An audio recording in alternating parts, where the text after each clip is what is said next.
Hey everyone, Mr. Happy here, and welcome back to another Let's Play Final Fantasy XIV. In this video, we're going to be checking out Heaven on High, the deep dungeon that was added in the Stormblood expansion. Now, first off, let me just apologize by saying there was probably a couple of parts that were missed at some point for Final Fantasy XIV Let's Play. This is the first one I'm recording post 4.4. 4.4 raid prog ended up taking up a lot more of my time than initially intended. I'd recorded about a week and a half extra of episodes, and may have just outright forgot to upload them because I was live for 16 to 20 hours, and in the time I wasn't live, it wasn't my first thought. So that's my apologies right off the bat. The same thing happened with the Final Fantasy XI series, though I think I had one extra video recorded for that one. I'll have to double check. But all the same, we're back. I'm even starting to make good on something else I said I would do, in that I took care of some stuff for this character on stream, so that way I didn't have to bore you guys with something you may have already seen, or I may have needed to do again for whatever reason. So, Heaven on High is a deep dungeon, just like Palace of the Dead. If you haven't seen... Where am I going? I flew right past it, by the way. It's to the north of me. If you haven't seen my Palace of the Dead videos, whether they be just the outright guides or part of the Let's Play series, then you should go watch those. It's a pretty basic overview. I don't know where I'm going. I was too busy trying to talk. I'm trying to go to the north of me. That's where I'm trying to go. Yeah, so it's just like Palace of the Dead, except that it's raised from level 61 to 70, as opposed to being something that's done from level 1 to 60. And they've made other changes to it. It's got less floors. It's a bit more condensed. The rewards are updated for the level and item level that is more appropriate to the expansion and has its own Accursed Horde rewards, etc., etc. But in order to unlock Heaven on High, and I mentioned this in a previous part, you need to get Palace of the Dead and beat the 50th floor. So I did that on stream because I already did videos on Palace of the Dead for this. So I figured you guys don't need to see me do the old level 60 content. I can do that on stream, and then we can just unlock it here. Now, after you finish the story in the Ruby Sea, which we did in the previous part, this NPC Hamikaze will actually become available to you and knocking on Heaven's door. Now, again, you have to have unlocked and beaten Palace of the Dead up to floor 50, and of course be on a level 61 plus job in order to actually unlock it. So now that we have that, we do a couple of quick quests, and it's going to unlock Heaven on High. And from that point on, how I use Heaven on High is kind of up to me. I'm going to go in there with a matched party and do some sort of, just do a basic explanation of it. It's the easiest way for me to go about doing it. The easiest way to go about doing it would actually be to hop on my main. I can solo through the first 30 floors on Heaven on High pretty reliably on my main, but because of the way that the, I guess, stat system works inside, this character is going to be like a wet paper towel, pretty much, when I go in there. I'm not going to be very strong at all for the first couple of runs that we actually do. So, we'll explain all that as we get inside. This is the actual entrance right here. What a ratty entrance, right? We wouldn't expect that there'd actually be a somewhat decent, explanation to what this Heaven on High thing is, but at least it makes that ratty entrance look a little less ghetto, if you will. Alright, so we just need to finish this quest up. Of course, my favorite thing to do in doing quests is to wait. Skipping our cutscenes, and I think this... No, we have to go back down, and then it'll be unlocked. And then I'll start going through all the explanations. Still deciding if I want to do all the way up to floor 30 in 2 videos. It'd be 2 easy videos, but like, I don't know, 21 to 30, 1 to 20 is what I was planning on doing here, and 21 to 30 is, it's not anything too special, Honestly, it'd be 31 plus, but I'd need to get a fixed party together for that one, and that's not something that's happening, I guess, off stream, so it would have to be on stream. And even then, I've already done it. I want to do it on my other character, not this character. Alright, so with the quest complete, we now have Heaven on High accessible. Now, in order to queue into Heaven on High, you do have... It's actually explaining this literally right here. You do have to come to this zone. You do have to talk to this NPC that we just unlocked it with, Kyusei. And again, if you did Palace of the Dead, all of this should look familiar to you. Inside, our weapons and armor will do nothing. The only thing that will determine our offensive and defensive stats are our Empyrean Aetherpool arm and armor. To increase these, every 10 floors you'll get +1 to each when you defeat the boss, and also every silver chest you open will have a chance of increasing them as well. On the earlier floors, you will be capped out on how strong you can actually be from these things, but you're going to need a lot of them before that's actually something you need to consider. Now, once we go in there, it'll make a little bit more sense. But let's talk about some of the NPCs that are out here, because again, if you're familiar with Palace of the Dead, you'll be familiar with these NPCs as well.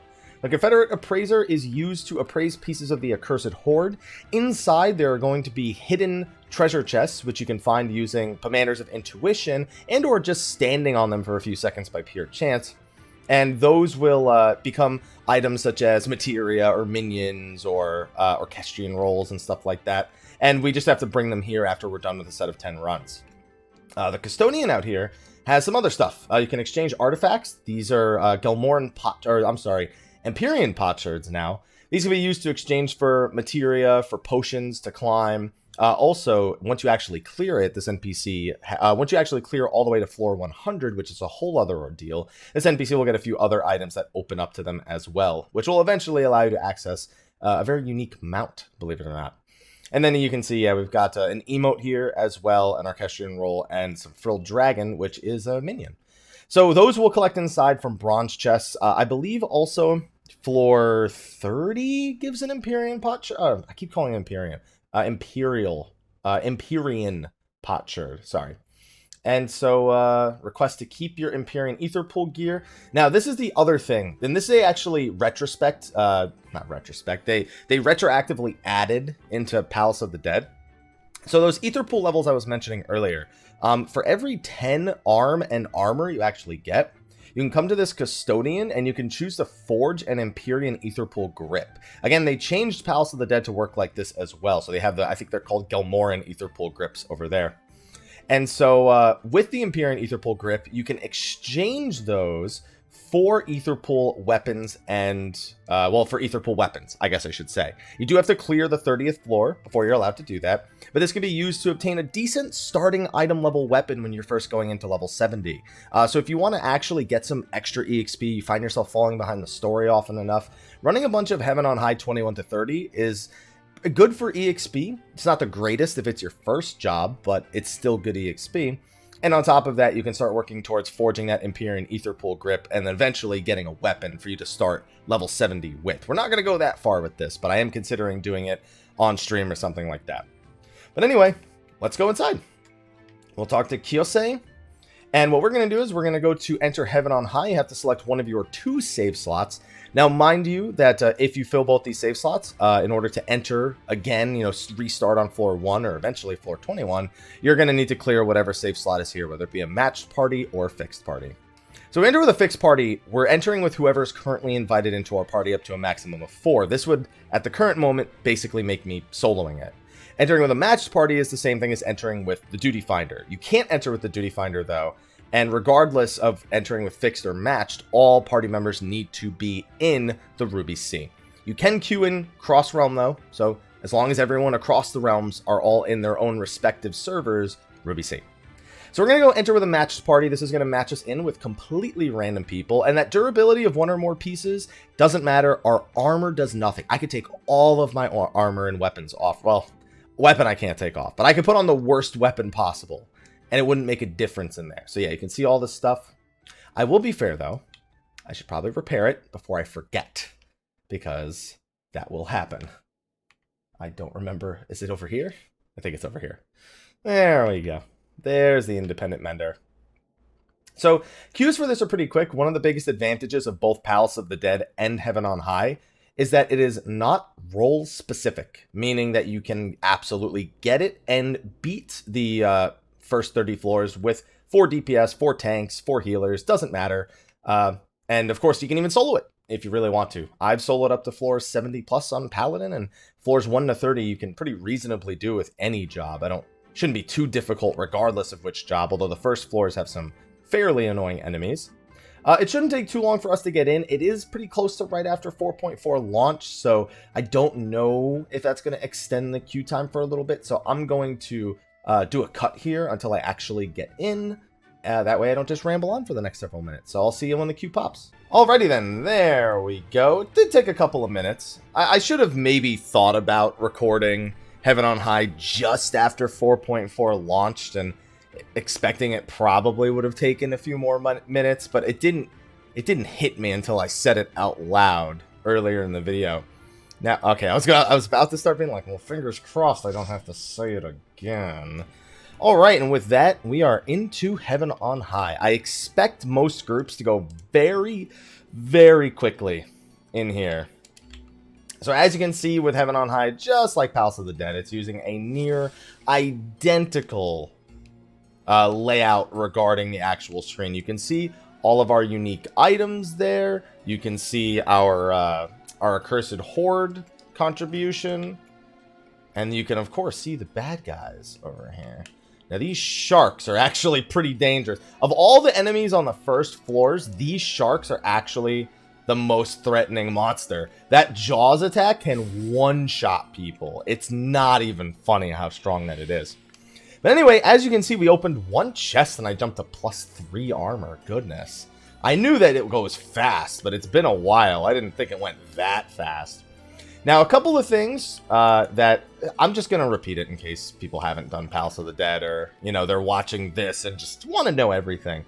So, in this place, the character menu is replaced with the menu you're seeing on the left-hand side. Again, it shows you your job. It shows you your items that you've picked up, items that are exclusive to this area called Commanders, which have all sorts of different effects, increasing damage done, decreasing damage dealt, you know, transforming you into a different creature altogether, revealing traps on the ground, all sorts of different things. And on top of that, it also shows the Accursed Horde. That's the little bag with the question mark around it. And on the bottom, it also has Magicite. Now, that's something that's new to Heaven on High in particular. Magicites are basically an instant clear of every monster currently alive on a floor. What that basically means is you can go right up to the next floor. There's Ifrit, Garuda, Titan, and Odin. Now, they do work on bosses, but they do a little less damage to bosses. They don't instantly kill bosses. Unless you get Odin. Odin is an Elder Magicite, and he will outright kill a boss. So if you get an Odin and you're doing matched parties, I don't think it can happen actually in matched parties. I don't think he can appear till floor 31 plus. But those are an instant boss clear if you want them. I don't normally use them for that after 31 plus. You always use those to like clean up floors or in panic situations. Magicites also give you, I think it's 10 seconds of invincibility when you're using them. So you can use them as panic buttons and not have to worry about whether or not you get interrupted by dying. Now, another thing is, in matched parties in particular, Commanders, the items on the left, those will straight up disappear after the matched party has come to a conclusion. So, if you're in a matched party, you might as well be going through them at a pretty rapid pace. There's no reason to hold on to them, because they're going to be gone by the time I'm done with this set of 10 floors. I, however, am also not going to be the one using them as the healer. I'd rather the ninja or the summoner get to use a vast majority of them. I'm trying to Asuna this guy. There you go. That's better. Alright, so another thing is when you enter the first several floors, you're actually going to be starting at level 61, I believe. And it's either... I think it actually might start you right at 60. I wasn't paying attention when I first entered. But you need to level up in here again. This is not a permanent level increase. This is literally just for the sake of climbing from the bottom. Let me make sure this guy is perfectly okay. I am still a healer, so him being heavy, please don't open that. Okay. It's pretty dangerous to open silver chests when you're getting attacked by something. You never know when that thing's gonna bite you back. And so, yeah, I need to level up to 70 in here. Now, even though my character isn't actually up to level 70, I can still get to 70 in here. And so you can kind of use Deep Dungeons as a way of testing some higher level abilities for your job. Regardless of if those abilities need to be unlocked with quests, you will gain access to them while you're inside of a deep dungeon. This was true with levels 1 to 60 in Palace of the Dead. It's true inside Heaven on High from floors 1 to however high you actually end up wanting to climb. Oh, well, 61 to 70. I guess I was referring to levels with Palace of the Dead first and foremost. Intuition Commanders. Maybe I'll actually get to show you what the Accursed Horde looks like. There is an Accursed Horde on this floor. There is also a silver chest in this first room. No, there's not. There's a silver chest in the room I'm about to go to. I don't know what I'm talking about. Now, see, this could be lethal. Okay, so it didn't kill him. He actually had quite a bit of defense, which works out because I would definitely die to those attacks. All right. And so we're just going to climb. Now, keep in mind, all of these Aetherpool levels that I was getting when I had my character screen open, any Accursed Hordes that I accrue, Those will not persist with me, unless, by the way, that's an accursed horde he was just standing on. I didn't really get to show you all too much. Those will not persist with me to the outside world if I do not clear the boss. You need to clear the boss that appears on the 10th floor that you climb in order to actually keep any of the progress that you managed in here. Now, I think items like high potions or what are they called? Or any potsherds you may find in bronze chests, those you will keep, but it will reset progress on any Aetherpool you obtained while inside, any commanders that you managed to accrue. Not like we got to keep them with matched parties anyway, but, you know, just figured I'd bring it up. That's another one. No reason not to use these. We will not get to keep them anyway. Those will just make treasure chests appear more frequently on the next floor. I keep not meaning to close that character menu and just doing it by accident.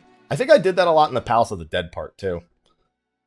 When we did, I think I did 2 videos for Palace of the Dead. That's a gold chest. Here's the thing.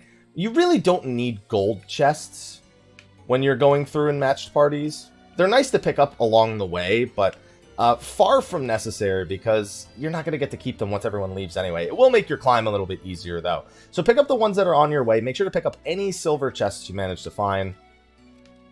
And then, you know, just no need to go around killing everything. Really, the thing most people use the first 30 floors for are leveling. 21 to 30 is the more popular leveling option, but we need to get there first. So I need to do 1 to 20, and then once I clear 21 to 30, I'll be able to start from 21 again. Now, of course, just like with the previous one, you do get some random occurrences, such as, you know, maybe increased HP, maybe decreased HP, maybe gloom, which makes all the enemies a good bit stronger and makes them take less damage. Maybe you get permanent sprint.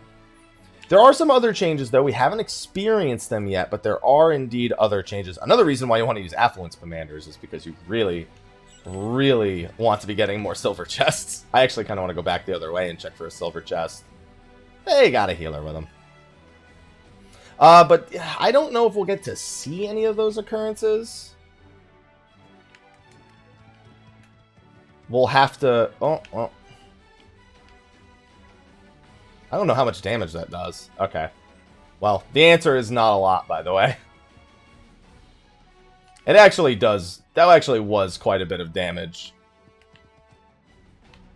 Oh, I'm gonna die if I don't heal that.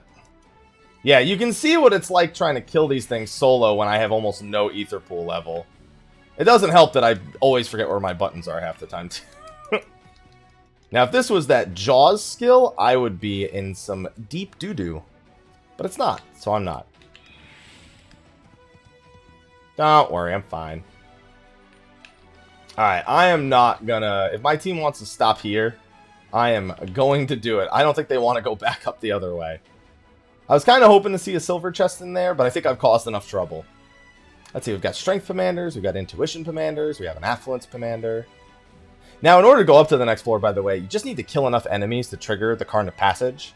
And then all of the players in the instance need to stand on it to go up to the next floor. And then it'll load the next one. Oh, items unavailable. Great. Oh, man. So some of the other things that are different about this one, we just got a Commander of Frailty. That is actually a new one that is in here. Certain ones from the last one aren't in here. The Commander of Lust, the Commander of Rage, and the Commander of... Oh, what's the last one that's different in Palace of the Dead? It's the one that turned... I think it's the Commander of Revelation? It's the one that it's the one that only appears in floors 51 plus that turns you into the thing that kills undead in one hit, and it's used on the 100th floor boss. I think it's a Commander of Revelation. That sounds right to me. Those aren't in this one. We instead have Commander of Frailty, Commander of... Man, I don't remember all the names of the commanders for this one. I remember what they all do. Commander of Frailty weakens the defense of every monster that's currently alive on the floor. I'm asleep. Okay. Yeah, it weakens the defenses of everything that's alive on the floor. For how long? I think it's for like 2 minutes. Something like that. It lasts a pretty long time, if I remember correctly. One of them makes you all invisible and undetectable by enemies and traps for a short period of time. I think it's a minute. And the last one, the last one's a Petrification Pomander. Petrification Pomander turns every enemy on the floor to stone for 30 seconds or a minute or something, and that means they die in a single hit. Any enemy that spawns after you use it, though, will not be affected by it. That's true for Frailty as well. So let's see, those Pomanders that are different, there's the Magicites that are different, there's also other random occurrences. Sometimes Auspices can be found, and if you stand near them, they'll provide buffs to you. One of them increases the damage you deal, one of them decreases your defense, or one of them increases your defense. I was going to say decreases the damage you take, which is accurate. And the last one, I think, gives you HP regen. A pretty sizable amount of HP regen. So those are very, in my opinion, that was kind of one of the big things. Those are way too rare, the Auspices. I think I've seen like 3 or 4 total in like my repeated climbs. Both just for leveling, for soloing, and for climbs all the way to floor 100. I think I've seen it like 3 times. They're so rare that they're almost like a non-factor. It's kind of disappointing, to be honest. What else is there? There's also sometimes giant floors. Hopefully we'll get to see one of those in either this first part or in the second part, or whatever we may actually end up getting to do. Sorry, I had to focus right there when I saw that we were eating knobs real quick. Alright, and then, yeah, there's these giant floors that have no walls. And basically, it's all the rooms kind of condensed into one giant area where everybody can... Why did I walk into this room? I can just walk around these enemies. Where you can see every enemy, you can see every trap, you can see everything. By the way, pets have a very bad habit of doing what Ruby Carbuncle just did. So keep that in mind for the future. Watch your pets. Pets can be dangerous in here because they like to go a little bit wild. And those floors are just chaos. Those floors can also have fake exits to the next floor. So when you go to walk over the exit, it's actually a trap. And that could be bad. That could be a luring trap, pacification, a transformation trap. It could be any of the existing traps. And so you have to be really careful with those. However, that stealth Pomander that I mentioned, that I can't remember the name of, that actually bypasses those. So you can walk over one, see if it's the real one or not, and then walk away from it and check for the other ones if you really want to. It's probably the best use of the stealth Pomander, is to actually check to see what is a fake exit and what isn't. It's specifically on those types of floors too, because obviously that doesn't matter on any floor that isn't the giant floor. I'm trying to think. I feel like there's one other thing I'm forgetting that's different about this place, and it's I just can't remember it. The Auspices was the big thing I really wanted to remember. And now I know I'm forgetting something else. Pomander, Magicites, Cursed Horde, Auspices, the big floors. I don't know. I feel like I'm absolutely forgetting something. I don't know what it is. Maybe I'll remember. I mentioned Odin too. I mean, I already mentioned that you get Aetherpool Arm and Armor per 10 floors. I mentioned that you had to defeat the bosses every 10 floors in order to get or keep all the rewards. Like this, for example. +5. If we were to all wipe right now, I wouldn't get to keep any of these Aetherpool Arm and Armor. Oh, since we're on floor 7, by the way, it makes sense to start popping things like Frailty Pomanders or Strength Pomanders or whatnot. All these Pomanders should be used by the time we're done with all these floors. There's no reason to hold on to any of them. I mean, sometimes there's no reason to use them either, but it's like, whatever. Technically, I would have liked to have saved the Frailty Pomander for the boss, just because it speeds things up, but who cares? Who really cares? I don't.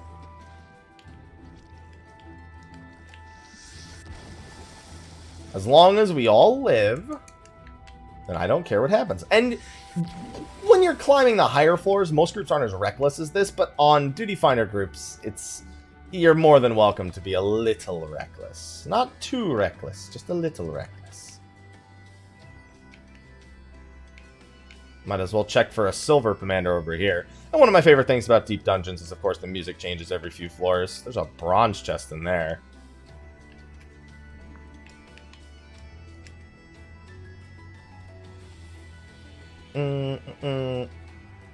Nope, we got him.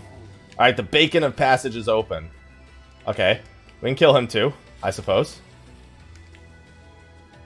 I always think those stone gazes are AoE. They're not, they're single target. I can't get rid of that, so I'll have to just protect them. Oh, look at that, I have Divine Benison. Yeah, unfortunately that Asuna can't be Asuna'd. Did I just say that Asuna can't be Asuna? Or did I say that Benison? That Petrify? Petrify is what I meant to say. Where is Benison on my bar?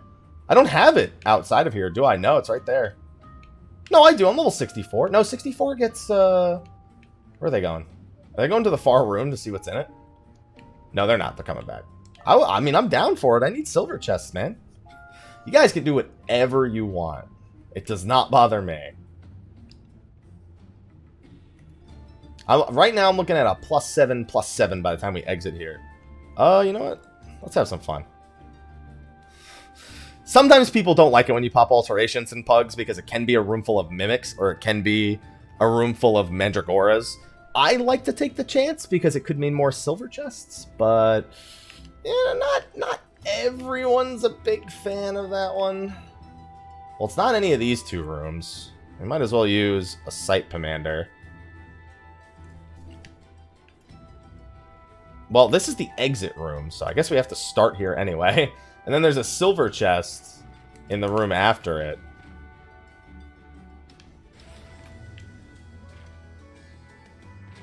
Commander of Affluence, that's a good one.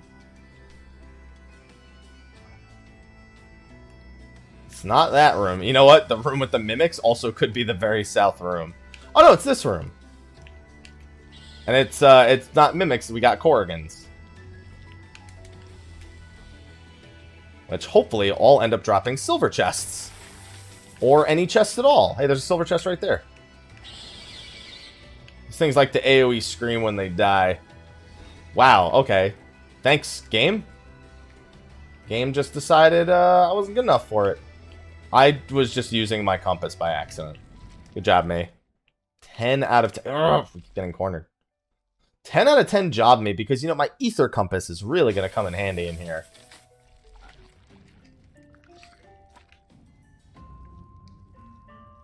I can tell you right now, most groups would consider 18 minutes a bit slow. Okay, I guess we're fighting that thing now. I was going to say, I hope that size was in range. Alright, let's do it. Where are you going? Sir? Sir? Sir? Sir? I mean, there could be a silver chest in there. So here's the thing with the mini-map display in the top right. If there's... Oh, yeah, he went to go get the chest to try and avoid aggro. Although we don't need an Affluence Commander. So, the thing about that is... the mini-map will only display the highest quality chest on it. Meaning that if there's a gold chest in there and a silver chest, that it will just show gold unless you walk into the room and activate the gold chest, and then the silver chest is the highest quality chest that's there. So technically, if it shows gold on the map, there could be a silver or a bronze in there, which is good news for me, but in matched parties, it just isn't super relevant. Getting from 21 to 30 and spamming that's a lot more important than trying to grind up silver chests in the earlier floors. We have 3 strength commanders, by the way, and a witching commander, and a sight commander, and a safety commander. I'm going to use all of them. I'm also going to walk in here and fight this thing. If I could target it. There you go.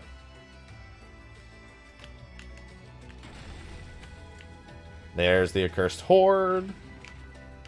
There's the silver chest. By the way, don't forget, those silver chests can explode. It's really bad if they do, if you're fighting enemies. It will damage enemies, actually. But it's based off your max health. So if it's a bad time, it's going to be a really bad time. So we have 3 strength commanders, and no one's used them. I should probably use them. I'm about to use them. I'm about to go ahead and use them.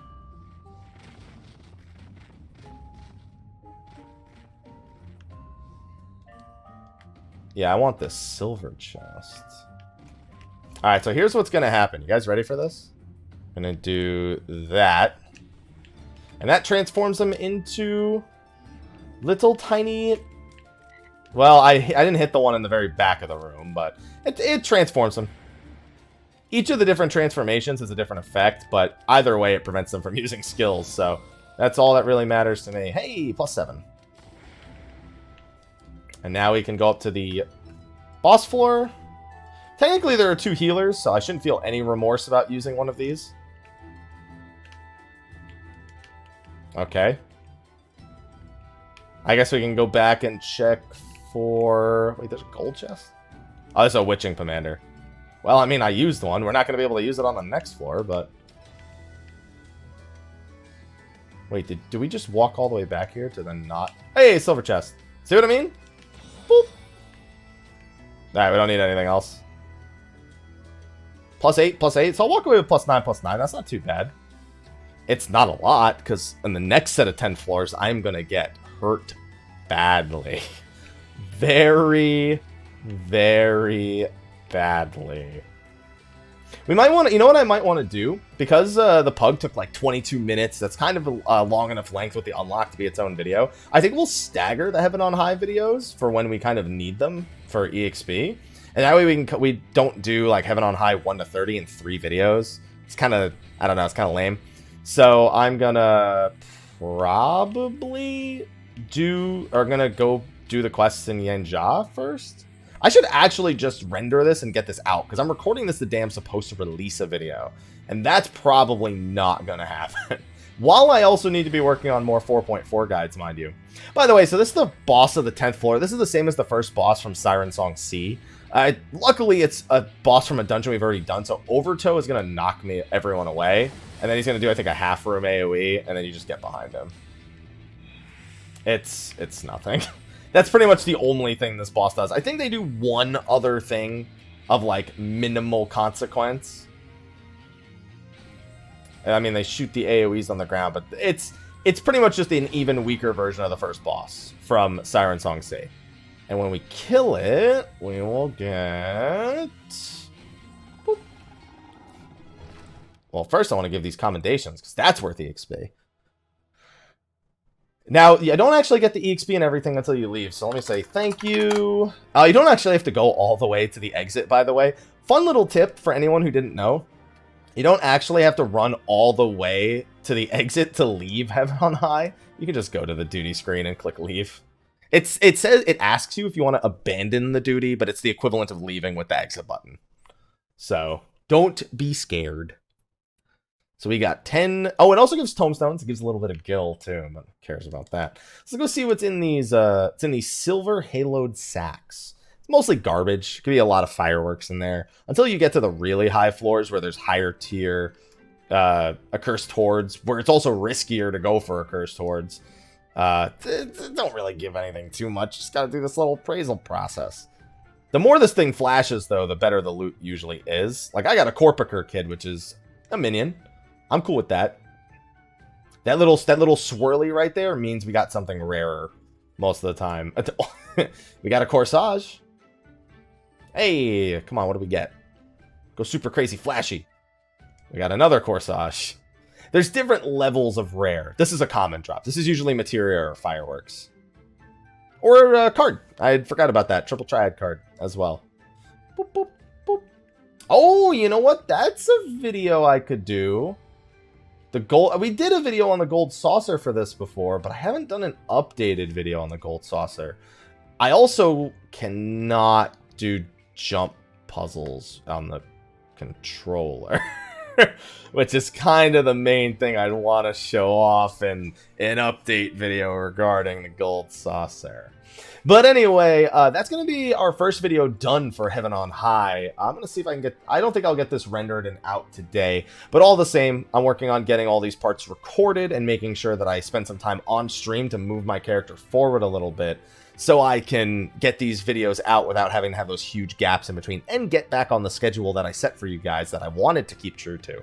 But anyway, thanks for watching this video for the Final Fantasy XIV Let's Play as we work to getting caught up for Stormblood, or caught up in Stormblood. Be sure to like, favorite, subscribe, and share, and stay tuned because we have plenty of content to get through in 4.x for Healer Happy here. I started thinking of Eureka and my brain farted. I'll see you guys in the next video, and until then, take care.